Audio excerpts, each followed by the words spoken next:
Now then, YouTube, hope you're all well. I'm going to try and separate the Westfield videos from the tobacco videos, but you guys are both welcome to watch all videos. So, let's see what we're getting up to today. As you can see, I'm waiting for bits to make this to that engine over there. So I'm at a bit of a standstill.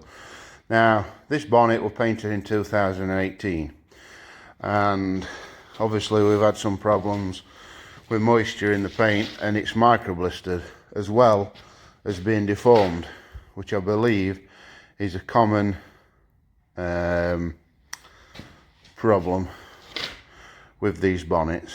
So I'm going to attempt to get the micro blistering out, and then hopefully in the summer, when the humidity's up and hopefully all the moisture's out the paint, give it another coat of lacquer, and if that doesn't cure it, we'll just have to repaint the whole thing. So basically, a couple of tips. I'm definitely no bodywork expert, but a couple of tips what I've learned is warm soapy water and some 1200 wet and dry, or 1500, and then this was all micro blistered to hell, and it's pretty much all come out. And what I've learned is, so I've had a go at wetting and drying this, and it's going to want several more goes. But what I learned is, if you get a windscreen wiper blade, it instantly dries the bonnet, so you ain't got to keep drying it off. And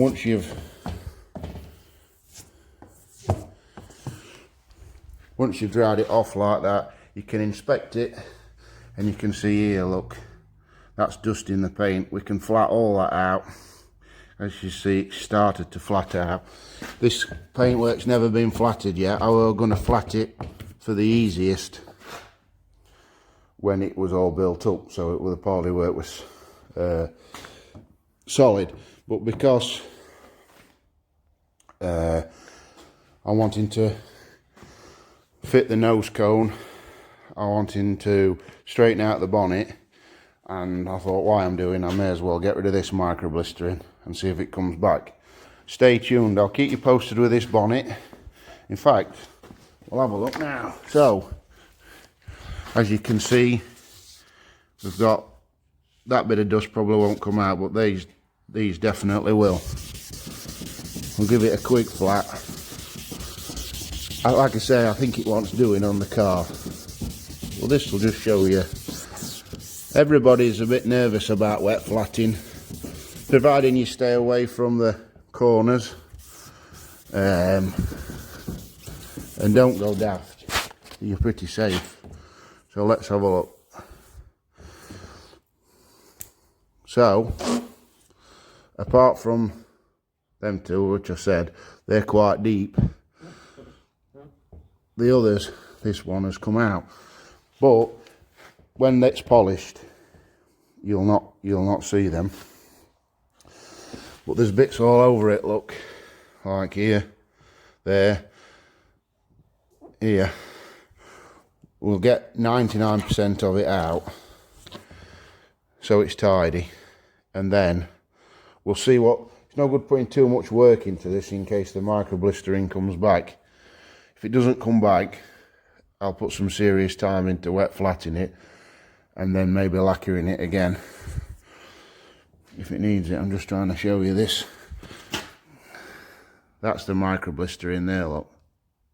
That was over the whole entire bonnet. I've got it off pretty much.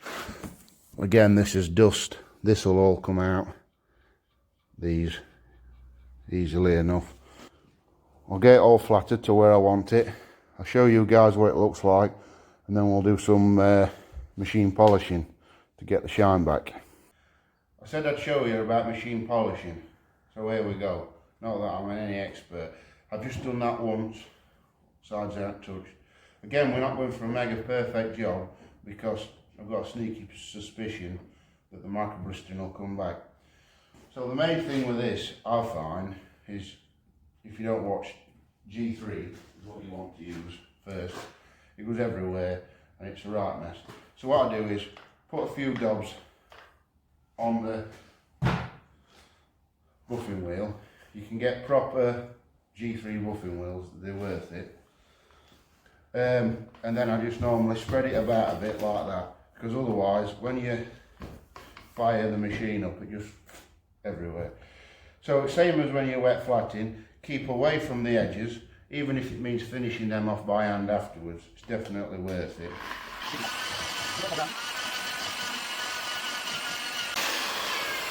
You've just watched that in fast forward.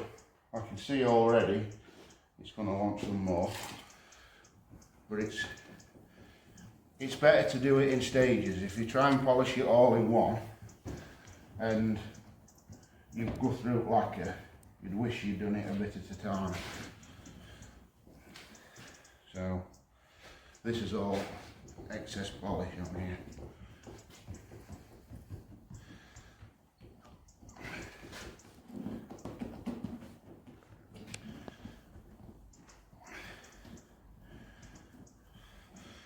Now after this you can go over with something called glaze, there's some here,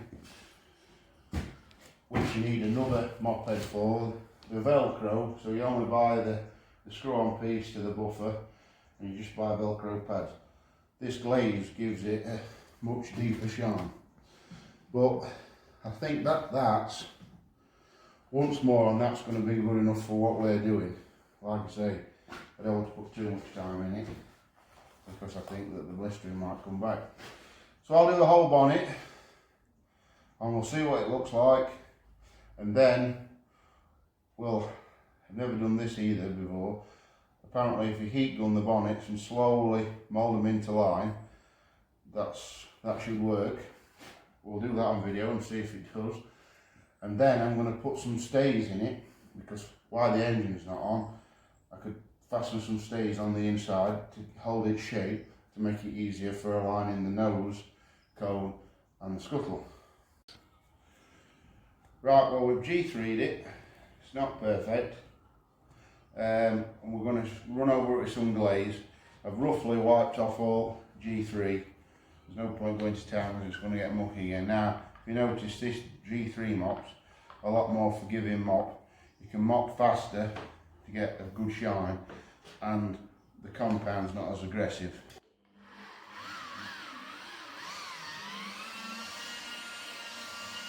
As you can see,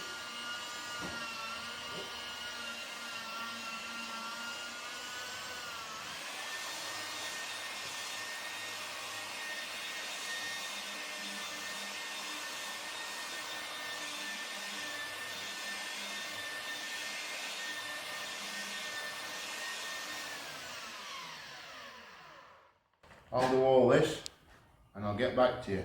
Hopefully this should get all the fine imperfections out and get it looking shiny.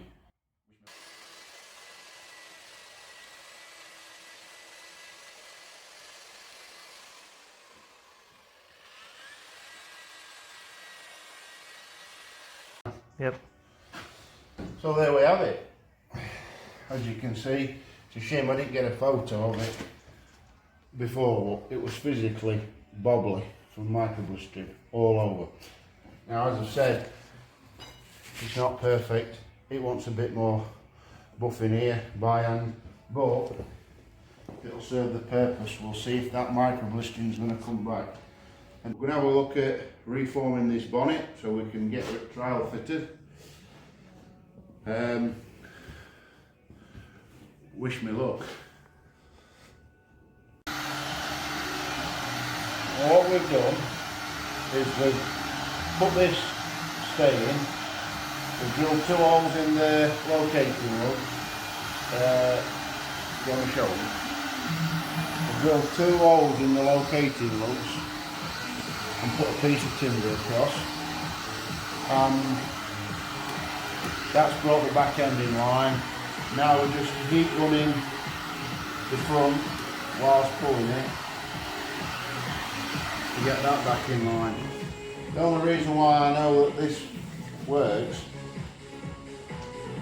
or new to try it, should I say, is because I bought a second-hand bonnet, not this one, another one, off for a chap in Barnsley, a school teacher, and he put a great bonnet on, and he said that he left his bonnet on the drive in the sun, and it had flared the sides out, and when I bought the bonnet, it got a piece of wood in, like this, to keep it shaved. I don't know whether it's a common thing with Westfield or what. So basically, we've just moved that in whilst being on camera. We've just moved that in 20 mil. Hopefully, if we leave that in, whenever the bonnet's not on the car, it's not a big job to screw that in. I might even drill it through and put 2 nuts and bolts on, so the bonnet always keeps its shape, so we don't have this problem again. Well, we're back after a lot of messing about, let me tell you. We've finally got the nose cone and the bonnet and the scuffle and the back tool clamped somewhere where we want it, I think. It's not quite right here, but I'm hoping we can work that out. These carbon sides will go in more once they've been notched out for the bonnet look. These will only be sticking out about 40 mil. I'm really happy with how it's turned out. Me and Scorch are going to have a brew now, because we've had enough of seeing it for half an hour, is to bolt the nose cone and the scuffle. And then we're going to fit the cage and drill the cage while there's no dashboard in. And then we're going to unbolt everything we've just put back on, put the engine in, and then leave obviously all these panels to last. But I just really want to drill them, like the nose cone for example. It's going to be a lot easier to mark and drill before the rad goes in. And once the rad goes in, I don't want to be taking it out. When you see us next time, it'll probably be on another episode. We'll have the cage on, and it should be starting to look more like a Westfield.